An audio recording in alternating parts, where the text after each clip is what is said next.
Orang miskin itu kalau ngamal itu dramatis. Betul itu.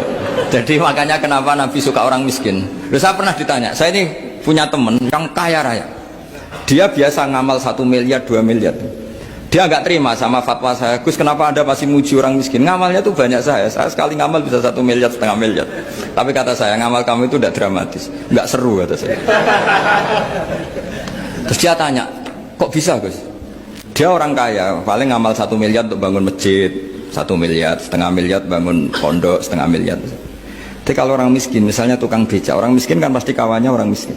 Kan nggak mungkin orang miskin utang Abu Rizal Bakri, utang Yusuf Kala, kan nggak mungkin. Kenal saja ndak. Orang miskin kan utangnya sesama orang miskin. Itu pasti itu kan hukum sosial itu. Nah ternyata itu hari itu anaknya ndak makan, hari itu istrinya mau kelahiran. Utang sesama miskin, diutangi 50.000. Tapi uang ini dramatis. Kalau hari itu nggak makan mati. Artinya apa? Ada orang amal 1 miliar untuk bangunan, kadang aksesoris, yang satu ngutangi 50.000 tapi taruhannya nyawa. Nah sekarang menyelamatkan nyawa sama bangunan keren mana? Maka berbahagialah orang miskin karena komunitas mereka ini utang piutang urusan apa? Nyawa.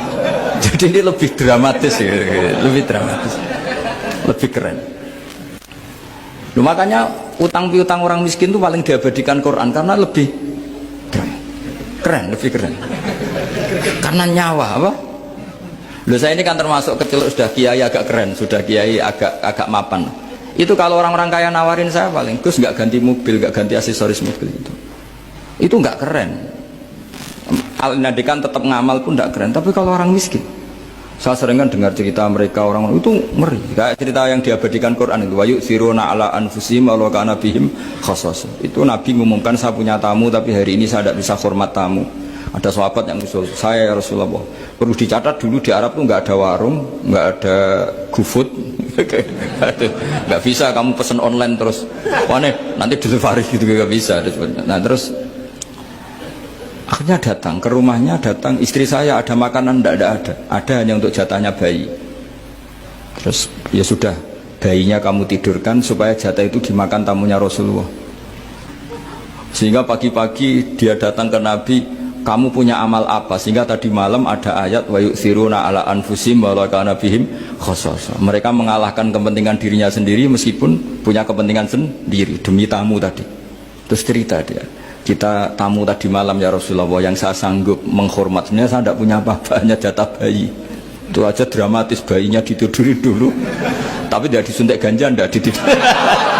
Ditidurin biasa nanti kan, ditidurin biasa. Terus suami saya pura-pura nemani, lampu dimatikan. Nah mungkin tamunya saking laparnya gak penting mikir itu, yang penting makan aja. Jadi maka sebetulnya orang-orang miskin itu tidak usah hiru, wah itu orang kaya bisa ngamal masjid 1 miliar, 2 miliar. Tetap ngamalnya ini sesuatu yang tidak mendesak.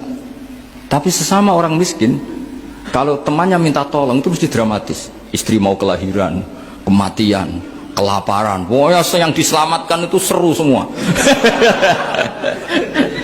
Artinya gini ya, kalau miskin ya nikmati saja, itu ada peluang untuk menyalip pahalanya orang-orang. Tapi yang kaya ya tetap kaya. Kalau semuanya miskin, nanti yang miskin kerja di mana kalau semuanya miskin?